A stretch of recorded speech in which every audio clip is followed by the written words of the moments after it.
Sziasztok, Zoli vagyok, ez pedig az Összeraklak. A mai részben ezt a brutális hajót fogjuk kicsit megnézni közelebbről. Tartsatok velem!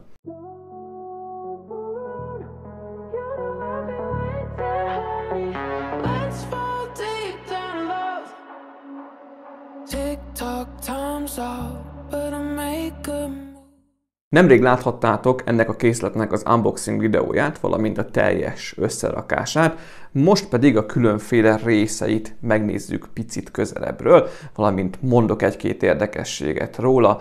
Láthatjátok, hogy egy picit odébb is kellett csúsznom, ugyanis akkora dög, nem tudom máshogy mondani, hogy alig fér bele a kamera képébe rendesen. Minden dimenzióban, magasságban, szélességben, hosszban meghaladja az 50 cm-t, úgyhogy tényleg nem egy pici darabról beszélünk. Az unboxing során is elhangzott már, hogy ez a hajó, a Silence, a Trónok harcában, mind a könyvsorozatban, ugye a Tűz és Jég dalában, mind a filmsorozatban megtalálható, csak kicsit máshogy.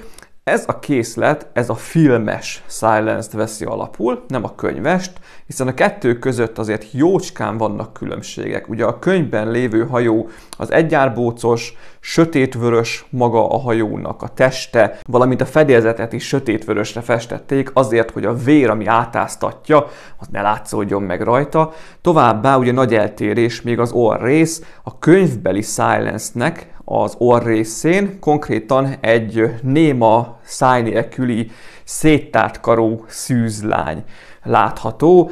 Hát itt sem ugye ezt követték, hanem a filmes verziót, de én azt mondom, hogy ez nem is baj, ugyanis a nézők, meg igazából a rajongók egy része ezt látja maga előtt, és ezt tökéletesen sikerült is megjeleníteni. De térjünk is rá a részletekre, és menjünk végig a hajón. Ennek a hosszú hajónak, csatahajónak az orrrésze a Greyjoy háznak a címerállatából lett mintázva, a Krakenből. Ezért is van a két oldalán az orrrésznek ez a csápszerű elem, két oldalt.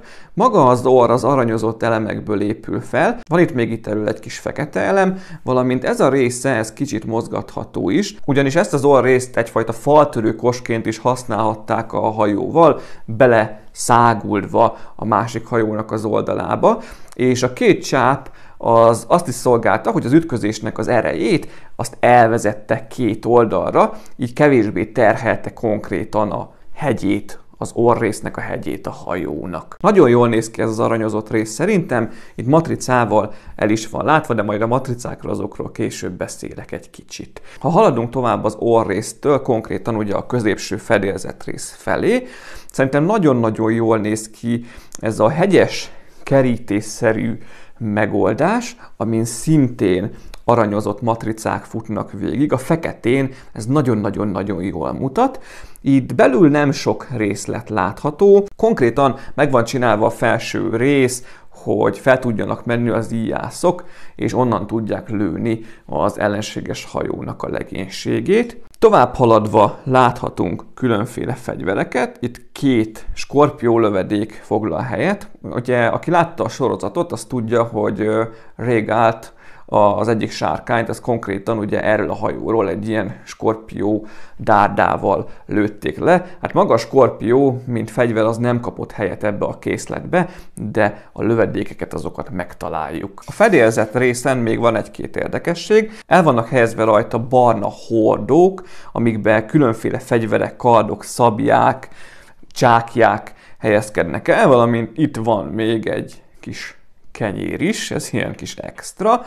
A fedélzetnek két részét azt fel lehet emelni, azért is van egy ilyen kis fekete pöttyszerű elem elhelyezve rajta, belül viszont nem látszik semmi, igazából üres az egész, de ez egy tök jó kis extra. Ha hátra megyünk a tatrész fele, az már egy kicsit zsúfoltabb, szintén vannak hordók, ládák, fegyverekkel, van itt egy kicsi nyíl íjjal, hopsz, ide bele is ejtettem, na nem baj, kibányásszuk. Szintén vannak kardok, valamint skorpió lövedékek.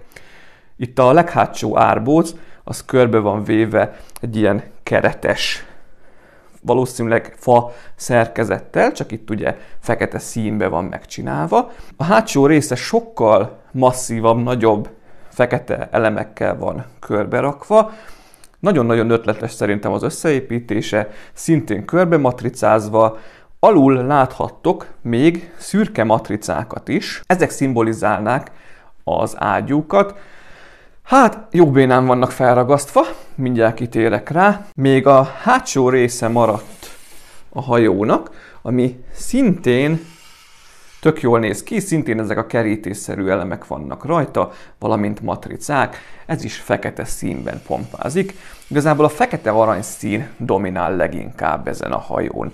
Még azt elfelejtettem mondani, hogy az oldalsó része, két oldalt, a középső fedélzet résznek az oldalsó része szintén végig van egy aranyozott, ilyen intarziás mintával matricázva, valamint nekem különösen tetszik, hogy az oldal ezekkel a kerek fekete elemekkel van végigrakva. Ez majdnem úgy mutat, mint hogy a pajzsok lennének ott egyébként.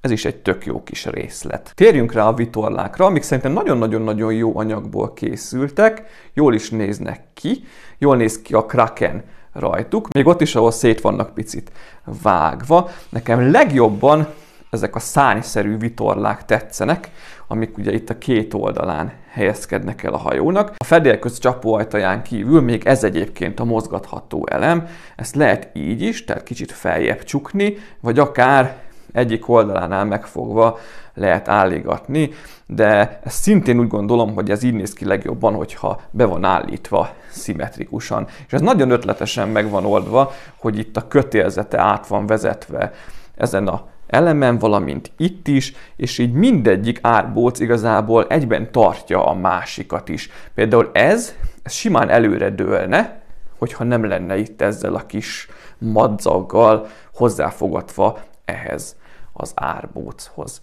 És még arra is figyeltek, hogy látjátok, itt van egy külön elem, ami eltartja ezt az árbócot kicsit előrébb. Úgy néz ki az egész, mintha a szél belekapna. A másikhoz is rakadtak volna, mert azok le vannak lapulva, kicsit illúzióromboló, de nem baj, nem elégedetlenkedek. Esetleg még az feltűnhetett nektek, hogy a kötélzete szintén ilyen egyedibb elemekből van megcsinálva. Itt van 4 darab, és itt is lenne 4 darab középen, de sajnos ebből a típusú elemből 1 darab hiányzott, és itt középen 2-2-t kellett összerakni ahhoz, hogy megkapjuk így hosszan, úgyhogy jelenleg az egyik oldalon csak 1 kötél fut végig, de már felvettem a kapcsolatot a Ledbrix-el, ők iszonyat gyorsan válaszolnak is mindig, úgyhogy küldik ezt a pótelemet a következő készlettel, úgy lesz igazán teljes. De szerintem ez így se zavaró. Hopp. Láthatjátok, hogy egyébként a vitorláknak az árbóc részei az nagyon-nagyon könnyen mozognak, és tök könnyen állíthatóak is, főleg a hátsó 2. Úgyhogy majdnem akármilyen pozícióba be lehet őket lőni.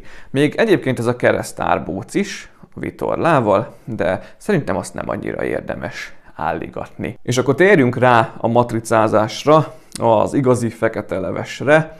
A matricákat az összeszerelési útmutató legvégén kellett felhelyezni, legalábbis oda tették. Jó, tudom, ettől el lehetett volna térni, megnézhettem volna hamarabb, hogy mit hova kell felrakni, de például itt az orr résznek az elemeire, vagy akár hátul az ágyúk elemeire, szerintem sokkal egyszerűbb lett volna az összerakás közben felrakni, ugyanis ezek ilyen dupla réteges matricák. Ha felragasztottam, akkor a felső réteget óvatosan le kellett húzni, és akkor úgy maradt fent szimplán a minta a darabokon, és konkrétan az ágyúnál nem fért bele a teljes matrica abba a kis mélyedésbe, ahova kellett ragasztani, a széléit eltartotta az elem, így nagyon-nagyon nehéz volt oda ragasztani, ezért néz ki 2-3 iszonyat bénán, ezt nagyon-nagyon sajnálom. Legközelebb már okosabban fogom ezt megoldani, hogyha látom, hogy a végére van téve az összes matrica felhelyezésének az útmutatója. Talán egy picit több